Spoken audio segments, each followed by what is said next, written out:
Let's say you're the sales manager for a company that makes flatware, say using renewable products like bamboo, and you've been asked to forecast the sales for the company. Your sales team has several accounts which offer opportunities to make a sales deals, and you're trying to forecast your sales metrics for the next year. Account refers to the companies where you provide your products in bulk.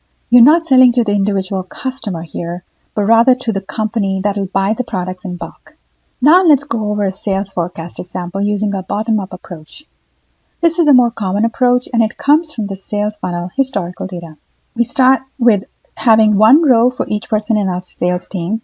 So in the model, we're trying to understand, for each person in our sales team, which account is this opportunity with? How many units is this opportunity likely to create a booking for or a sale? And based on how long the sales contract would be for, what are the sales that we would generate if these units were sold each month in the contract term? That provides us with our bookings forecast. In column F, we can go one step further and we can ask, how likely is the probability of a win for this opportunity? And based on that probability, we can calculate the weighted bookings forecast. So let's walk through the sales model using a bottom-up approach. I've kept the overarching themes here on the top so you can see what is the motivation for each of these columns. We start with this column with a row for each sales team member. This is followed by the account name, which is a company name for which you are going to be selling products in bulk.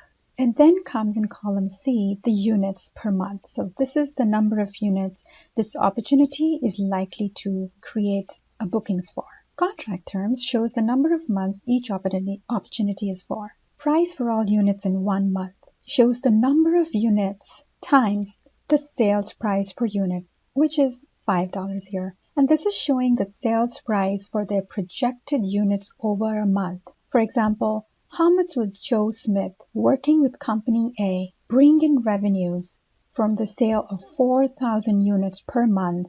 Then you multiply that with the number of months in the contract term to arrive at the bookings forecast. We can go one step further and multiply the bookings forecast with the win probability to show a more realistic weighted forecast. So let's look at this example. We're more likely to get the sales contract with Corey Jones, Company C, because it has a win probability of 0.9 versus this opportunity with Joe Smith, Company A, which has a lower probability.